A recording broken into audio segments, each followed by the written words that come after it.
안녕하세요. 당신의 부동산 주치 김재경 소장입니다. 710 부동산 대책이 오늘 바로 발표가 되었습니다. 그래서 긴급하게 자리를 마련해 보았습니다. 710 부동산 대책 도대체 어떤 내용이 있고 어디에 포인트를 주면 되는지 전격적으로 긴급 점검 시작해 보도록 하겠습니다. 이번에는 대책에 대해서 정리 페이지를 만들어 보진 못했습니다. 그렇기 때문에 정책 원문을 그대로 보면서 진행할 거고요. 이미지 상의 화질이 좀 떨어질 수 있다는 부분, 글자 가독성이 좀 떨어지더라도 양해 부탁드리도록 하겠습니다. 우리가 현재 부동산 가격이 많이 올라갔었다, 이미 다 알고 있는 내용이죠. 6.17 부동산 대책 실패한 내용이라는 것들 금방 체크해 볼 수 있습니다. 우리가 별로 도움 안 되는 부분들은 넘어가고 실질적으로 가장 중요한 포인트들, 자, 지금 현재 대책은 크게 4가지로 정리해 볼 수 있습니다. 첫 번째, 양도세, 단기 매매 거래에 대한 세율 중과, 그리고 종부세에 대한 다주택자 규제 강화, 세 번째, 취득세 중과, 네 번째, 임대사업자 전격 폐지. 그러면 첫 번째부터 보도록 하자면 12.16 대책에서 나왔었던 내용이 무엇이었냐? 사실상 기존에 있었던 종부세율에서 더 높여버리겠다. 그리고 1주택자뿐만 아니라 다주택자 같은 경우도 더 높이는데, 여기서의 다주택자의 기준은 무엇이냐? 조정대상 지역 내 2주택자, 전국적 3주택자입니다. 근데 여기서 한 번 더 높여버린다는 것이죠.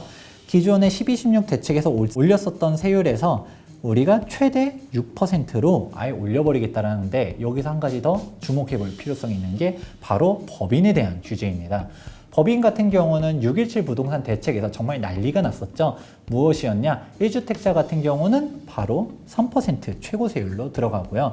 다주택자, 우리가 조정 대상 지역의 2주택자, 전국 3주택자 같은 경우는 최고 세율인 4%로 때리겠다라고 했었는데, 여기서 다주택 보유 법인 같은 경우는 중과 최고 세율인 6%로 올리겠다다 보니까, 그러면 우리는 6%.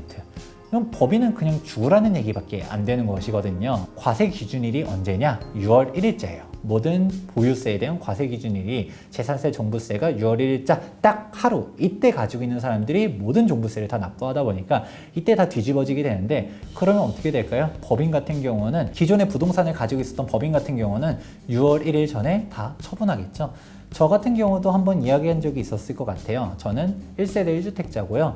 제가 가지고 있는 다른 명의의 주택들은 법인으로 가지고 있는데, 해당 법인 주택들 정리해 보려고 생각하고도 있습니다.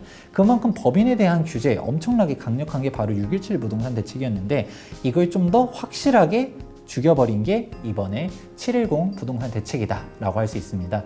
법인은 사실상 이제 끝났다라고 볼 수 있을 것 같고요. 두 번째로 나온 부분, 바로 양도소득세 중과 세율입니다.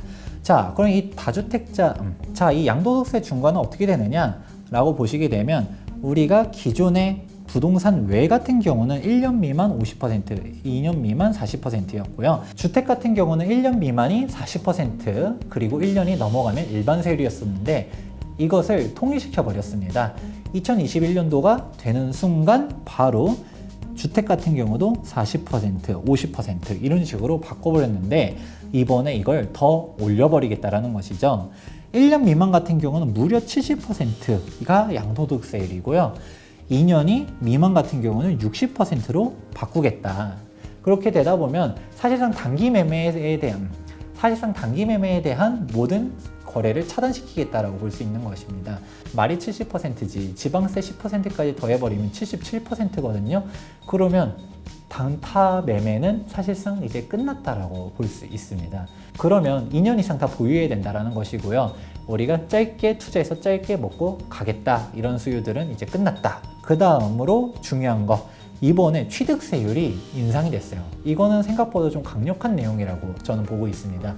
우리가 양도세 중과, 종부세 중과 이런 부분에 대해서는 기존에 있었던 정책 기조가, 이런 다주택자에 대한 규제는 항상 일관되게 나오고 있었는데, 우리가 취득세 같은 경우도 한 번 개정이 됐었죠. 언제였냐? 2020년도부터는 4주택 이상자 같은 경우는 취득세율이 4%로 부과됐었어요. 근데 우리는 3주택자도 아니고 2주택자가 되는 순간 취득세율을 어떻게 바꾸느냐? 8%로 때려버린다는 것이죠.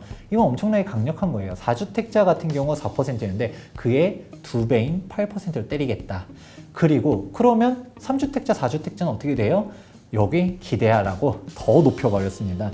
8%보다 더 높은 12%로 취득세율을 때리겠다. 여기서 끝나지 않았던 것이죠. 법인은 단 한 채를 취득하더라도 취득세를 12%로 때리겠다. 이런 식으로 정리가 되겠습니다.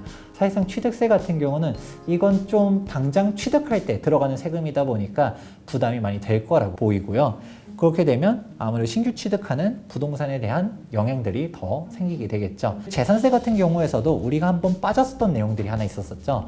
뭐냐, 개인에 대한 종부세율이 워낙 높다 보니까 이를 피하기 위해서 법인이라든지 신탁으로 넘어가는 게 있었었는데, 법인은 규제가 이번에 종부세 아주 강력하게 들어갔죠. 신탁에 대한 부분들은 아직도 회피가 가능했었는데, 이번에 710 부동산 대책이 나오면서 신탁 역시도 기존의 수탁자가 아니라 원소유자, 위탁자가 세금을 납부하도록 바꾸게 되었습니다. 신탁 수수료까지 내면서 신탁을 맡겼던 사람들은 이제 다 끝났다, 도루묵이 됐다, 이런 부분들도 체크해 볼 수 있고요.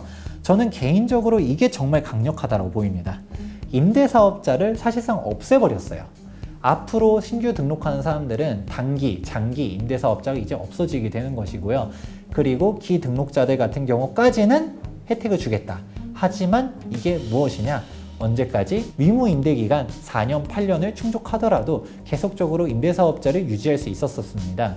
그런데 우리가 위무임대기간이 충족되는 순간 바로 직권 말소시켜버리겠다. 너가 임대사업자에 등록해서 얻는 혜택 바로 끝내버리겠다라고 나오는 것이죠. 이제 본격적인 내용들이 나오게 되는데, 저는 이렇게 다주택자를 규제하게 되면 어떤 식으로 되는 것인가, 이 부분에 대해서는 여러 번 이야기를 했었습니다. 무엇이냐? 바로 양극화다. 소위 말하는 똘똘한 한 채에 심하다, 이런 얘기 했었는데요.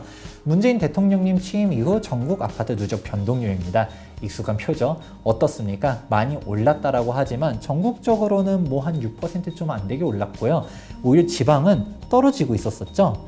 근데 많이 올라간 데는 어딜까? 수도권, 그리고 대대광, 이렇게 올라갔습니다. 사실상 올라가는 데만 올라가고 떨어지는 떨어진다. 우리가 계속적으로 알 수 있는 부분은 이렇게 다주택자를 규제한다. 여기서 주택에 대한 가액으로 규제하고 지역으로 규제하는 게 아니라 주택 숫자로 규제하다 보니까 이번에 710 대책 보니까 취득세도 더 내라고 해, 종부세도 더 내라고 해, 양도세도 더 내라고 해, 이런 식으로 계속적으로 가게 되면 사람들이 쓸데없는 주택들을 먼저 처분하게 되겠죠. 그렇기 때문에 양극화가 나타난다는 것이고요. 이 부분 역시도 수도권도 한번 자세히 보시게 되면 우리가 수도권 많이 올라갔다라고 생각했지만 올라가는 데 따로 있고 떨어지는 데들 따로 있다라는 것도 볼 수 있으며, 서울 같은 경우도 전국적으로 다 올라가긴 했어요. 노도 강도 많이 올라갔었죠. 하지만 제일 많이 올라간 데는 결국 서울 중심지다. 규제의 역설이라고 하죠. 왜 이렇게 규제가 강력한데 강남이 제일 많이 올라갔을까 생각해 보시면 정답은 한 채로 가야 된다. 모든 정책은 결국 너네 주택수 여러 채 가져가지 말고 한 채만 가라, 이런 식으로 정리가 되는 것입니다. 자, 2020년도 상반기 변동률도 한번 보시게 되면 숫자가 좀 달라졌죠. 사실상 서울 수도권 거의 대부분이 올라가고 있었는데, 여기에 대해서도 이번에 조정 대상 지역으로 어지간한 수도권 다 묶이게 됐었죠. 그러면 조정 대상 지역 내에서도 양극화가 앞으로 더 벌어지게 될 것이고요. 조정 대상 지역을 묶이는 순간 모든 세제 혜택들이 없어지고 규제들이 엄청나게 심하게 되다 보니까 이런 부분들도 참고해 보시면 좋을 것 같습니다. 이렇게 전국적인 부분들도 봤었을 때 우리가 지금 올라간다라고 했었지만 이 와중에서도 지방은 떨어지고 있었다. 서울은 너무 많이 올라갔으니까 지방이 올라가지 않을까? 이게 아닙니다. 지방 같은 경우도 지금 신축 아파트가 분양권만 엄청나게 올라가고 있는데, 구축 아파트들 잘못 들어갔다가는 뼈도 못 추릴 수가 있기 때문에 잘 입지 분석하셔야 된다는 얘기 여러 번 강조해 드리고요. 710 부동산 대책의 핵심은 뭐냐? 다주택자에 대한 규제 강화에 대한 연장선상이다. 이거 하나만 기억해 보시면 좋을 것 같고요. 이에 따른 영향은 소위 말하는 똘똘한 한 채 쪽의 심화의 연속이다라고 정리가 됐습니다. 이렇게만 정리해버리자면 뭔가 좀 아쉽지 않나요? 대책은 엄청나게 센 것 같은데 뭐 사실상 크게 달라질 건 없다라고 했는데, 제가 봤을 때 이번 710에서 가장 중요한 포인트가 하나 있습니다. 임대사업자를 폐지시켜버리는 거예요. 제가 임대사업자에 대한 부분들은 이전부터 이야기를 여러 번 했었습니다. 제가 임대사업자 별로 안 좋아한다라는 것들 아실 수 있는데요. 임대사업자는 일명 가돌이 양식이다, 이런 표현도 했었습니다. 임대사업에 등록해가지고 물고기들이 막 들어와요. 그런데 담을 높여버렸죠. 2019년도 10월 달부터 과태료를 1,000만 원에서 3,000만 원 올려버렸는데 세제 혜택들을 계속적으로 없애버리다 보니까 말라가는 거죠. 그런데 이번에 사실 저도 이거는 생각도 못했었어요. 임대사업자에 대한 부분을 완벽하게 없애버렸는데 한번 이에 대한 상세한 내용은 보도 참고자를 보시면 됩니다. 추진 배경에 아예 대놓고 임대차 3법 도입 전에 예비 단계다. 저는 솔직히 임대차 3법에 대한 이야기들은 많았었지만 현실성이 좀 떨어지다라는 생각을 좀 했었어요. 과연 이게 도입될까? 현실성이 있을까? 이거에 따른 부작용이 만만치가 않은데 과연 진짜 도입할 수 있을까 했는데 임대사업자를 없애버렸다. 이제 단기 임대사업자, 장기 임대사업자, 장기 같은 경우는 아파트의 경우는 이제 임대사업자를 등록해도 혜택이 없어요. 등록 자체가 안 되는 것이죠. 그러면 위무만 생기고 이걸 뭐하러 해? 더 놀라운 거는 탈출구도 마련해줬어요. 우리가 임대사업자를 그러면 등록한 사람들은 어떻게 돼요? 라고 할 수 있는데요. 기존에 등록한 사람들까지는 보존해 줄게. 그런데 우리가 임대 의무기간 4년, 8년 끝나면 바로 직권 말소 시켜버리겠다라고 했고요. 그리고 또 다른 포인트 중 저는 이게 가장 놀라웠었어요. 임대사업자 자체가 가지고 있는 공공성이 있었는데 바로 5% 상한 규정이 있었습니다. 그렇기 때문에 사실상 전월세 시장 안정에 기여하는 효과가 있었는데요. 근데 이 부분들을 깨지 못하게 하려고 과태료를 늘린 건데 과태료 없이 빠져나갈 수 있도록 해줬다라는 것이죠. 기존 같은 경우는 과태료 3천만 원까지 부과되던 것을 현재 개선을 시켜버리면서 향후 폐지되는 단기, 장기 임대 같은 경우는 적법하게 한 사람들 같은 경우는 잦은 말소를 허용시켜버리겠다.